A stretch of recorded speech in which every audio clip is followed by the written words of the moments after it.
Hi, I'm Evilise Page, and thanks for listening to the Believe Big podcast, the show where we take a deep dive into your healing with health experts, integrative practitioners, biblical faith leaders, and cancer thrivers from around the globe.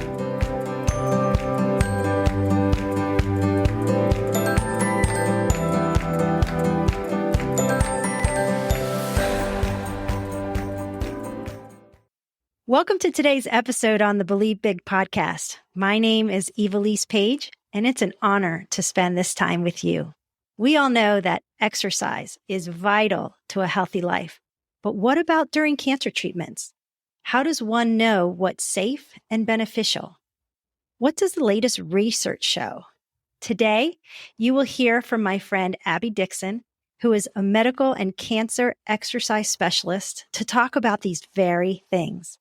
Abby's passion is to help clients achieve healthier lives through safe, effective exercise and nutrition.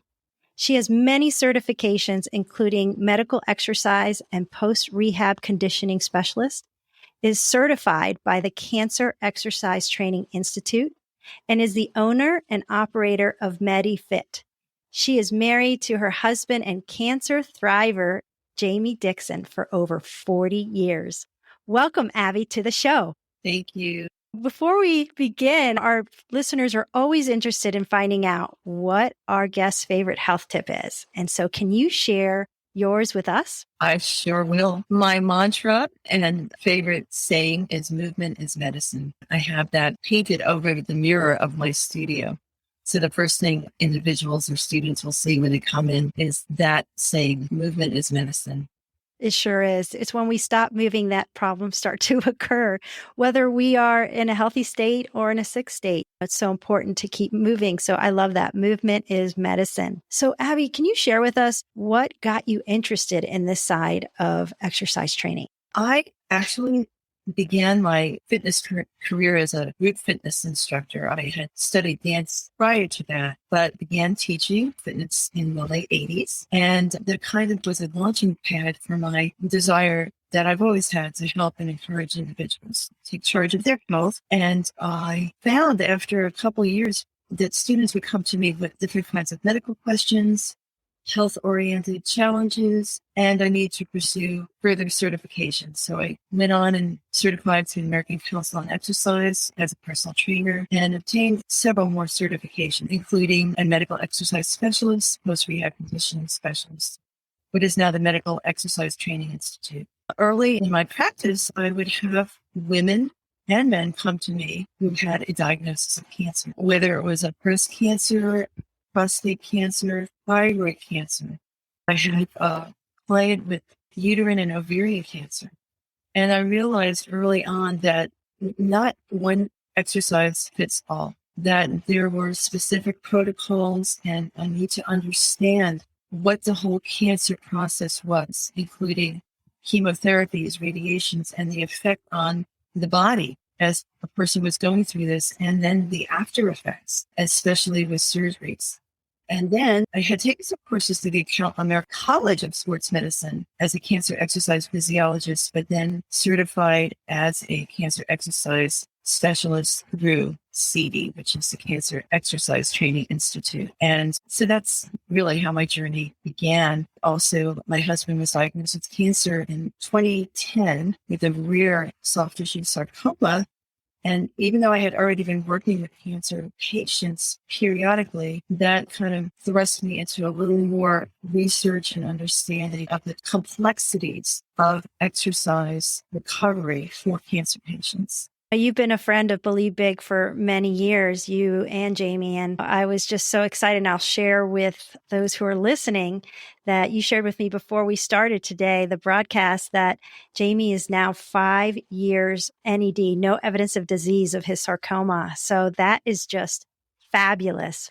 And I know that we are talking about exercise, but what would you say are the top 3 things that you believed has caused him to have such success with a difficult cancer like sarcoma? Prayer that led to the quest to find an alternative to his cancer diagnosis, because he did have several recurrences, which is what led me to call you, Evilise, a friend of mine, Betsy Goodman, told me about Believe Big, and I about the mistletoe. And we were both very much into health and wellness before his diagnosis, very much into balanced nutrition, buying organic. And I would say we had a pretty healthy lifestyle, but we also learned through this journey that he went through that there were things that, even though we were eating healthy, that needed to be eliminated, such as sugars, processed food, which we didn't eat a lot of, but we really did eliminate a lot of that once he was diagnosed. I would say the mistletoe and his doctors have agreed has been a great game changer. That's amazing. I love hearing stories like that because it just encourages me and others that are listening of what God can do and to see the power of the changes that you made in his health that has caused him not only to be no evidence of disease, but for so long, for 5 years. Let's get back to the exercise portion of what we are talking about here today. So Harvard Health shares that in a major analysis of, I think, 28 trials, and it involved over 1,000 participants with advanced cancers and exercise program during treatment, that was associated with significantly improved physical function, energy levels, weight, psychosocial function, sleep quality, and overall quality of life. Is that what you see in your practice?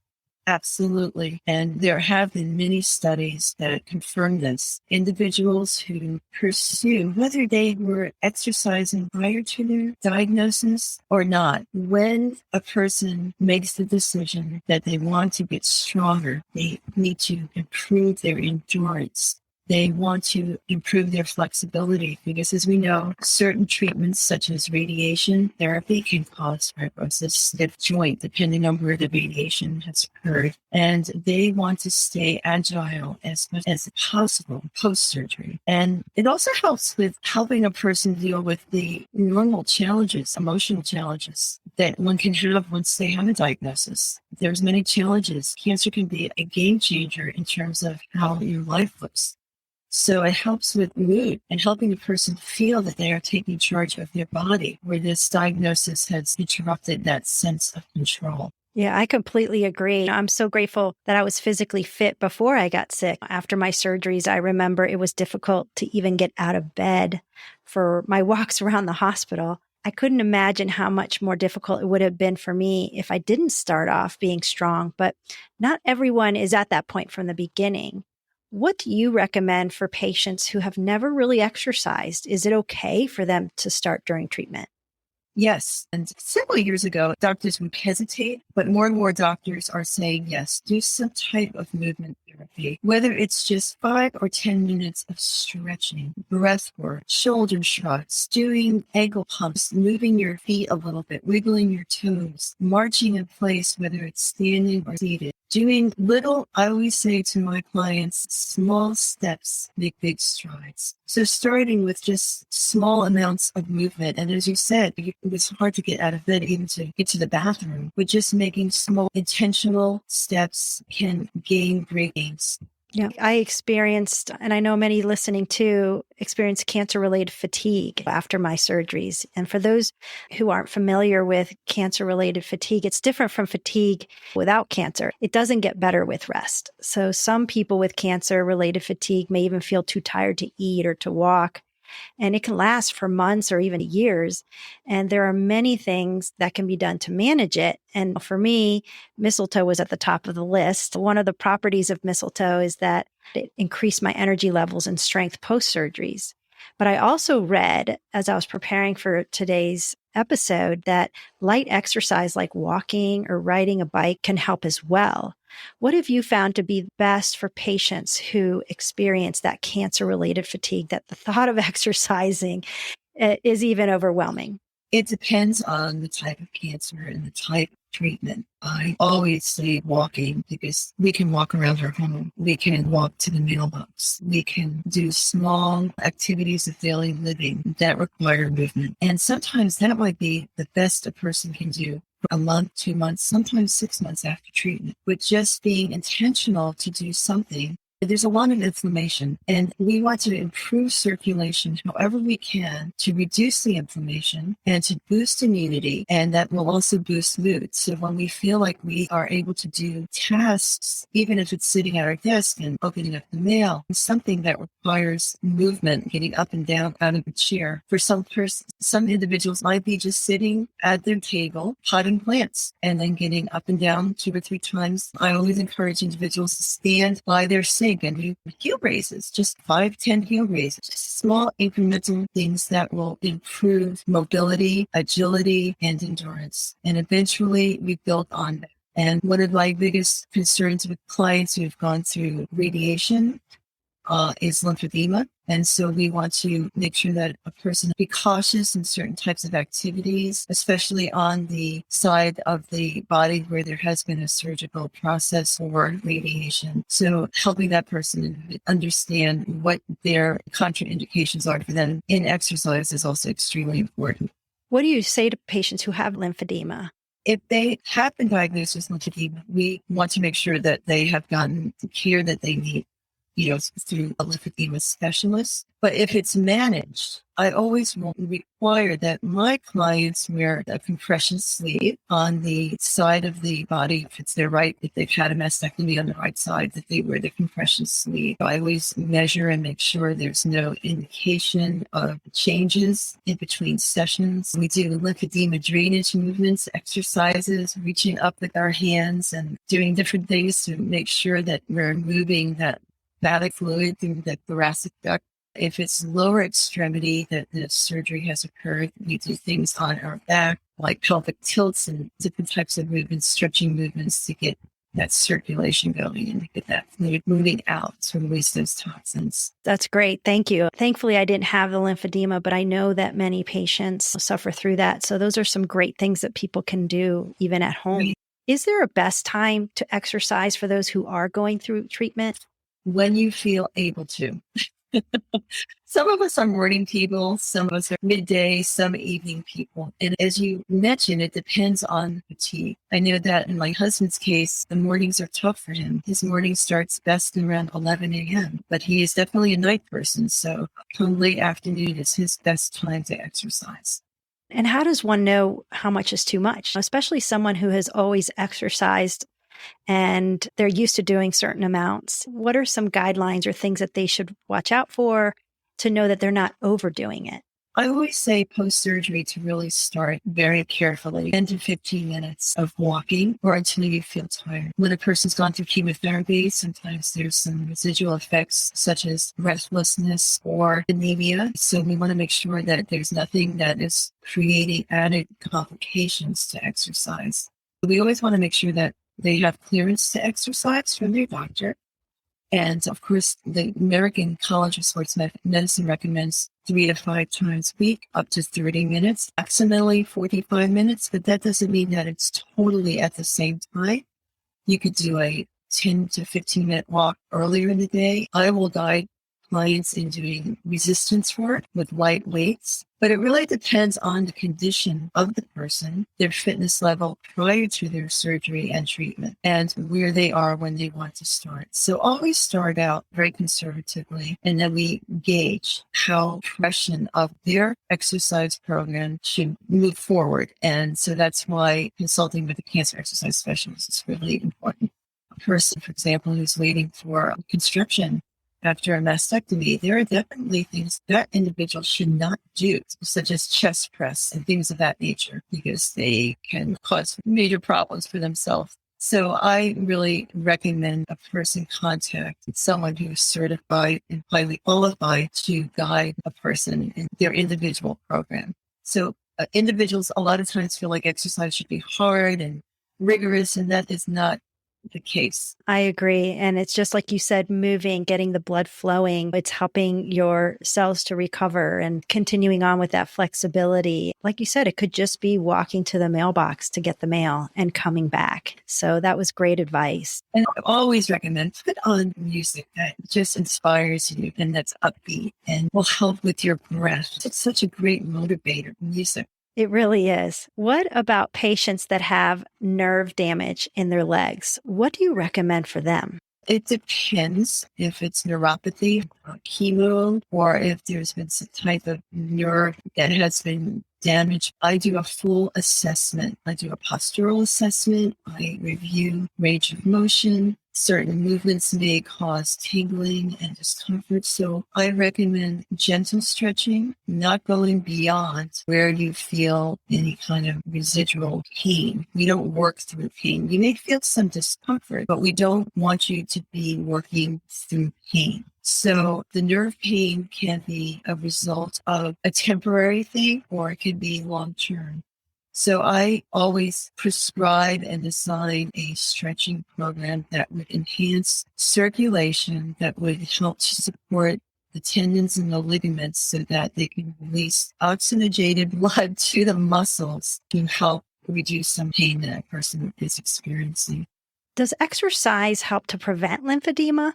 Yes, it can. Doing the lymphatic drainage exercises, shoulder shrugs, again, it's moving blood flow through your extremities, through the joints, into the muscle. Certain things that can prevent lymphedema from becoming long-term and chronic, because the literature says that it's irreversible, but it can be managed, is to not wear tight-fitting clothing on that side of the body where you have had surgery, like a tight wristband. Sometimes people wear sweatbands. Don't put that on your arm if that's the side of your body where you've had surgery. Don't get vaccines or shots on the side of the body where you've had any type of lymphatic inflammation occur, because that can definitely increase the situation and make it worse. Wow. I've never heard that, but it makes sense. If you're having issues with those lymph that helps to detox your body, then, to make sure to avoid those extremities is important. I never thought about that. Exactly. And try not to be overheated. So I make sure that my studio is at a comfortable temperature with fans. And if it's very hot outside, like it is right now, avoid walking in the heat. That can increase your risks for lymphedema. That's great. And should cancer patients lift weights? Absolutely. But you want to make sure that you've got clearance from your doctor. And we always start very light. For somebody who has a lot of fatigue, and if they've had a type of surgery where they've had a muscle removed, such as in a soft tissue sarcoma, you want to make sure that there's complete healing. But yes, definitely doing resistance training is very important to strengthening the whole body. You just want to make sure that you're starting out very light. Sometimes the bicep curls and different types of exercises with water bottles, and that's about all they can lift. And they are so happy when they can get to a 2-pound weight, and then eventually to a 5-pound weight. But we want to do it very carefully and gradually. I do have cancer thrivers right now who are doing great with resistance training. We also can use Dynabands help with all types of resistance work for both the upper and lower body. Yeah, I love the bands. Jimmy, my husband, travels with them, and it's the ones that it gets attached to doors. He said he gets a great workout no matter where he is. He feels like he could still exercise. Bands are great because it's that resistance, but it's also gentle enough and strong enough to really meet where you are at your fitness level. So it's a nice, safe way. That's so true. And I use in some of my classes and with some of my clients, many of my clients, a small ball, about a 9-inch ball. And we use that to facilitate movement. If a person can't lie down on the floor, we do seated core work using the ball. There's all kinds of wonderful tools and props and things that you can use to facilitate movement. Even the sliders. And if a person doesn't have sliders, we use paper plates, moving the body and the lower body. There's a lot of fun things you do. And I believe that exercise movement should be fun. It should be enjoyable and not treacherous or a drudgery. I love to help people find a way to move that's right. And I think you said something really great there, and it's enjoyable. There's so many exercises that are out there, and I avoid running like the plague. I am not a runner, but you put a pickleball paddle in my hand. My husband and I just started playing disc golf. Anything active like that, I love. So for exercise, it's choosing things that you enjoy. If you don't enjoy doing an exercise, then you're going to dread it and not be consistent and keep up with it. But if you find an activity that you enjoy, even walking, finding a friend to walk with in the neighborhood, then it makes that activity even more enjoyable. So I'm so thankful you shared that. And if you're a golfer, it is important to condition your body to sustain the many different movements of golf. It doesn't seem like it's a very physically challenging sport, but it is. And for certain men who go through cancer treatment, that is where they find their joy in movement. They may not be able to walk the course, but they could walk one hole. But if your shoulders are not in condition, if your core is not strong, you place yourself in more of a risk for injury. And that's another important thing for cancer patients and those recovering from cancer. We want to really reduce the risk of injury. And so understanding the effects of chemotherapy and radiation to the body, short-term and long-term, are very important. And that's why having someone to help you, guide you through those exercise programs is crucial. Yeah, I agree. So what can a patient expect when they reach out to you at MediFit? Let's say someone's in California. I know you're in Maryland. Are they able to get your assistance? Are you virtual at all, or is it all in person? Yes, that is one of the silver linings of this pandemic. We learned how to do virtual trainings and appointments and classes. Several of my classes are still hybrid. I have students in my studio and then some who are still online. And not just in Maryland, from all over the country. So yes, during the lockdown, that was the only way that I could work, was virtually. And I've even learned how to do measurements for clients with lymphedema and work with them to make sure that all was well, even though I couldn't physically touch them. So yes, I do many virtual sessions as needed. Sometimes our challenges makes us better in other ways. You found a way, and I love that. It's good for our brains to try something new and do something different too, not only for the body to be fit, but for the mind to stay fit as well. One question for those who are listening who don't have cancer, what would be your best advice for them?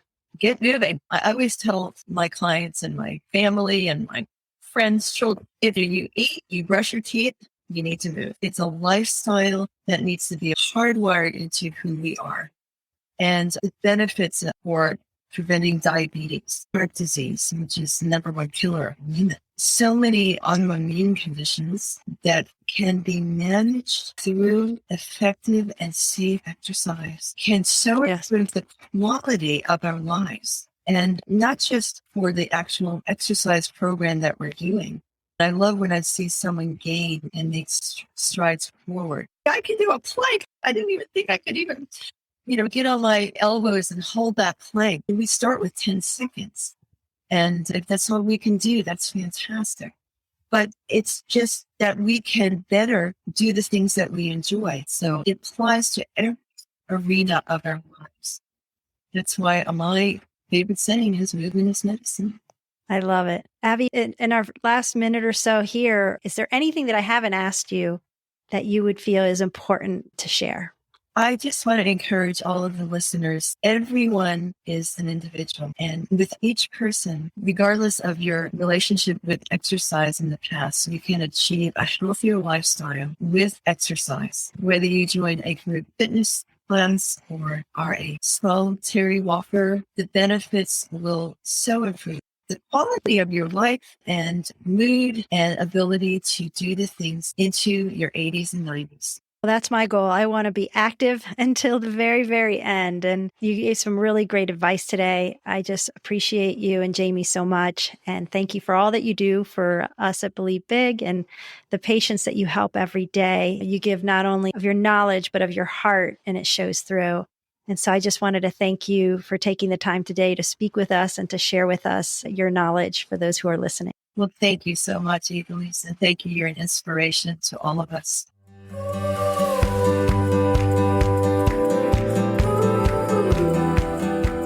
If you enjoyed this episode and you'd like to help support our podcast, please subscribe and share it with others. Be sure to visit believebig.org to access the show notes and discover our bonus content. Thanks again, and keep believing big.